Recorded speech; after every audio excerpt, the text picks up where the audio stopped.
Hello guys, good day. Ayan, meron tayong i-review ngayon. Washing machine. Ang brand niya nga pala is Midea. Midea. Hindi ko po sure kung paano i-pronounce yan. Ito po ay 7.5 kilograms ang capacity niya at siya po ay isang front loading washing machine. Ayan, i-unbox po natin.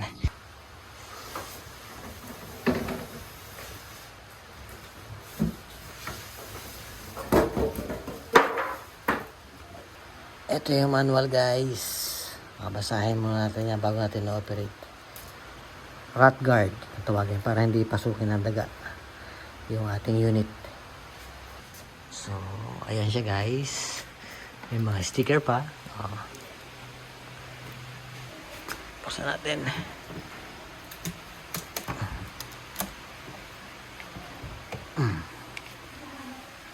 Ayan, ito yung mga free niya. Ito yung sa hose, sa inlet, sa water supply. Tapos yung mga kasama daw, 10 years warranty. Yung motor. 1 year warranty, parts and labor. Manual. Yan, nabasahin muna natin yan. Tapos ito yung warranty certificate. Tapos ito yung installation ng rat guard. Guys, lalagay natin yan sa ilalim. Yan. Ito, may sticker na siya. Yan, may sticker na yan. Yan, fit natin. Pero mayroon pa rin mga lagay ng tornilyo. Yan, may mga lagay ng tornilyo. Yan, o. So, lalagyan pa natin ang tornilyo para lang ma-sure na hindi siya bumigay.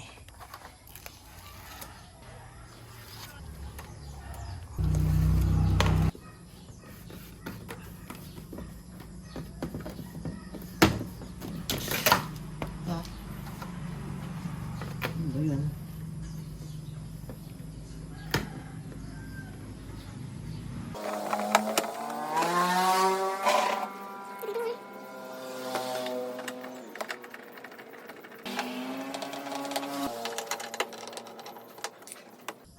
Tapos sa kabila naman. Basta ganun lang guys, ililipat ko naman sa kabila, sa likod naman tayo. Yan. Ganun lang.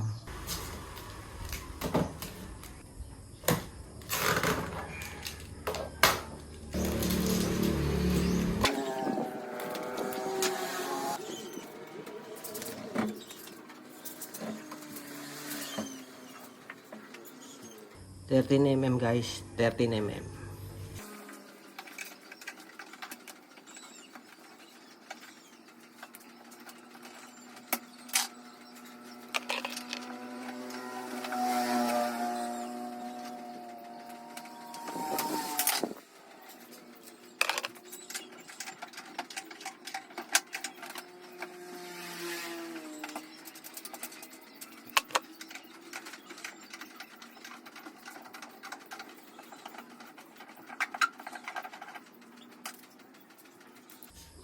Ay, mali ako guys. Dapat pala tinanggal na muna natin itong mga to bago tayong naglagay ng rat guard sa ilalim. Kasi may mga parts siya sa loob na mahuhulog sa loob. Ayan natin mangyayari. Magbabaklas tayo ng rat guard ulit para lang makuha to. Pwede namang hindi na, pero buti na rin kunin natin at baka may sabitan dyan sa loob eh. Ito guys nga pala, kasama dyan sa loob yung pangtaklob dyan sa butas. Yan, lagyan natin.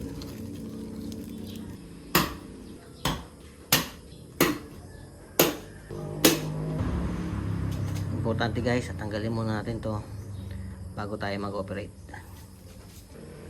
And guys, install natin yung water inlet.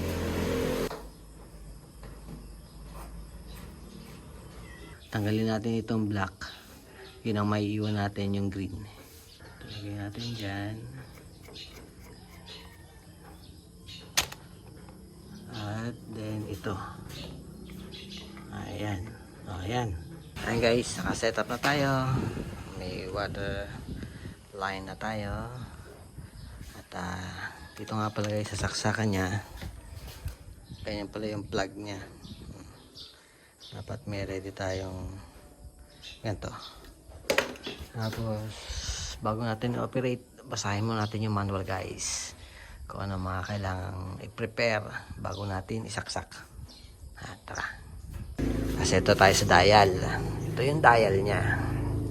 Yan. Sa part na to, sa right side, ito yung sa cotton na klase ng damit. Tapos dito yung mga mixed or yung mga damit na may cotton, tapos medyo may synthetic na fabrics. Ayan. Try natin guys. Yan, naka-off yan pag nandyan. Tapos dito pala, additional na option. Ayan. Pwede tayong, pag mahina ang tubig natin, pwede natin mag-delay hanggang 24 hours yan. Tapos, kung gusto mo ng extra spin, pindutin mo lang din yan. Soft touch siya guys. Hindi naman talaga siya button. Ano lang. Mamaya, hindi pa tayo Tapos, kung gusto mo ng extra rinse, dagdag na banlaw, ayan. Tapos, kung magpiprewash ka nga, bago yung main wash, dagdag mo yan. Pero guys, pag nag-add tayo, alin man sa mga yan, dadagdag siya sa oras. Ayan. Halimbawa, may cotton tayo, no? Ito, dito sa cotton, pag sinelect natin dito, ay may init na siya, 20 degrees. At dito naman, 40, 6 degrees. Ito naman, mga pantalon. Dito sa delicate, yung mga damit nating medyo yayamanin na ayaw nating masisira. Tapos dito sa eco mode, kumbaga. Dito, pwedeng spin only. Ito naman, quick 15 minutes lang guys. Yung sa mga damit nating hindi gaanong marumi, pwede dyan. Dito, rapid 45 minutes yan. Yung medyo madumi-dumi ng konti. Dito yung mga mix na damit. Na may cotton, may fabric, yung mga artificial na fabric clothes, pwede dyan. And 20 degrees din, 40 degrees, tsaka 60 degrees. Ito yung hygiene, 90 degrees ang init niya. Ito, pwede dito ilagay yung mga damit ng mga babies natin para talagang patay ang bakterya. Tapos dito naman, pwede yung rinse and spin lang. Yan. Try natin guys dito sa cold, 20 degrees. Ay, dyan lang sa cold. Yan. 2 hours and 10 minutes. Ayan. Dito naman sa 20 degrees, 2 hours and 20 minutes. Sa 40 degrees, 2 hours and 22. And 3 hours pala. Ito sa jeans, 1 hour and 35 minutes. Sa delicate, 50 minutes. Sa eco, 1 hour and 7 minutes. Ayan. Yan, sa spin ay 12 minutes lang. Sa spin and rinse, 20 minutes. Sa hygiene, 2 hours and 36 minutes. Sa 6 degrees, 1 hour and 32 minutes. Sa mix 40, 1 hour and 22 minutes. Sa mix 20, 1 hour and 2 minutes. Sa rapid 45, 15 is 15. Ayan. try natin dito sa mix 20. Ayan, 1 hour and 2 minutes. Kung magdadagdag tayo ng extra rinse, o nga. Ayan, merong icon na ganyan. LED kasi guys, kaya nagbi-blink siya. Ayan. Naging 1 hour and 19. Kung may pre-wash pa siya, nagdagdag pa siya ng, ayan, naging 1 hour and 43 minutes. Tapos, kung okay na sa yan, tsaka mo siya pindutin. Ayan. Pag i-cancel mo, adi, tatanggalin mo yung pre-wash. Ayan. Ay, press mo lang ulit, pati yung extra rinse. Ayan. Balik siya sa original na 1 hour and 2 minutes. So, apply lahat yan guys dito. Ayan. Ganun lang. Pag nag-off siya, hindi mo agad mabubuksan yung pinto. Kasi security features na yan. Meron siyang delay ng ilang seconds. Ayan, bago siya mabuksan. Sa klase nga pala ng sabon guys, sabi nung salesman, ay pwede din naman daw yung mga powder. Ang mas ideal dito ay yung liquid soap. Tapos yung mga sabon na hindi masyadong mabubula. Tide. Hindi siya masyadong mabula. Yung pwede yan. Pero wala akong Tide ngayon. Ang gagamitin ko ay Ariel. So hindi po ito sponsor. Ito nagkataon lang na ito. Meron ko dito. Ginagamit ko dati sa aming washing machine. Ang gagawin ko siguro ay isa't kalahati lang nito. Ayan. Kasi nga, konti lang yung tubig niya. Hindi recommended na mabubula yung sabon kasi nakakasira daw siya. Mahihirap magbabanlaw siya ng magbabanlaw hanggat may nadidetect siyang sabon. Sabi, parang ganon. Hindi ko sure. Ayan, tapos aapaw yung tubig niya kasi nga mababols. Pag umapaw yung tubig niya, maaari makasira sa mga bearing niya. Ayan. So, madaling masisira yung ating unit. So, yung recommended na lang or yung tamang sabon ang gamitin natin. Ano? So, try natin muna to. Isang kalahati lang, mga 10 pieces na t-shirt ang gagamitin natin. Tara! At dito nga pala guys, kung lilinisin natin itong tray, press nyo lang to. At yan, mahuhugot nyo na. Ayan. Pagbabalik, tulak nyo lang. Ayan. At dito guys, hindi yan gas tank ha. Ano yan? Dito natin makukuha yung mga nalaglag na barya at yung mga iba-ibang dumi. So, every time na after tayo mag-wash, pwede natin yung i-check. Yan, counterclockwise lang. Yan, tatapon yung tubig, tapos nandiyan yung mga barya-barya or yung anumang mga fabrics na loose mapupunta dyan. Pero mind you guys, dapat bago tayo mag-wash, check natin yung mga bulsa natin. Tanggalin natin yung mga laman ng mga bulsa natin, barya, kung anumang mga bagay na nasa bulsa ng damit natin bago natin ipasok dyan. Ano?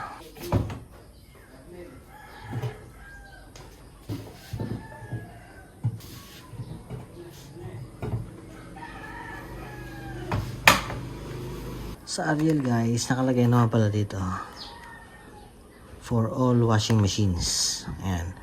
Pero kung makakakita tayo ng detergent na nakalagay HE or high efficiency or nakalagay for front load washing machine, mas okay yun.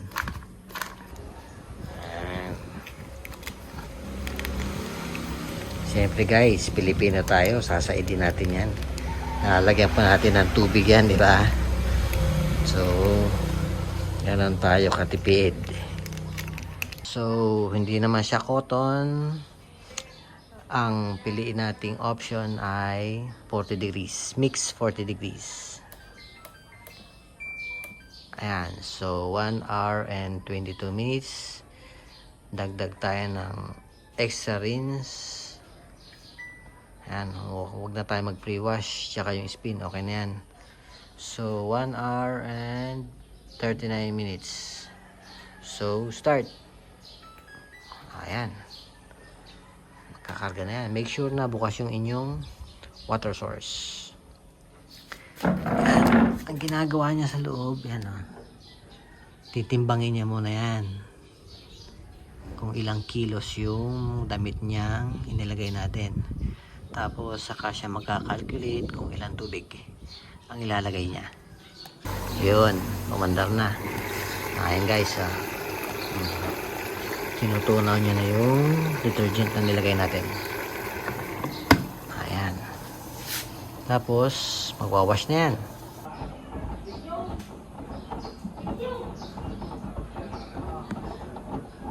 So yun guys, pag siya nagwawash, pag tayo nag-operate, make sure na nakababa yung ating drain hose para tuloy-tuloy ang operation niya, hindi mag-error. Ayan, tapos magbabanlaw siya guys 3 times. Tapos ispin na niya. So yun, tapos na. Maya-maya yan. Check natin mamaya kung gaano katuyo yung 40 degrees. Mix 40 degrees. So yan guys, nag-drain na siya. May pump siya guys na nagdi-drain. Tapos ayan. Tumutunog siya guys ng bahagya. Sabi nung technician, nagsi-self-cleaning na yan. Kaya may pump siya na naririnig natin tumutunog. Ayan. Konti lang yung tubig niya guys. May konting vibration. Dahil siyempre uneven naman talaga yung mga damit natin dyan sa loob. So napaka-importante na na-balance yung ating ating washing machine. Para kapag nag-spin siya, kasi high speed yan. Kapag hindi balance yan, mas maingay pa dyan at maaaring mas magalaw siya, mas mabibrate. Baka masira kagad yung washing machine natin. So dapat ibabalance natin yan. Yan, bumibilis pa. High speed yan guys.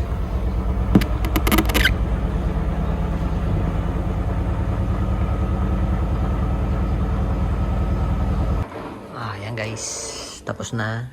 1 minute na lang.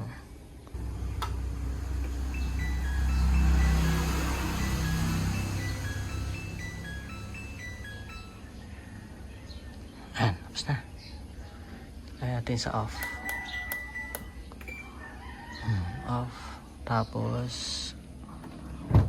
iyon.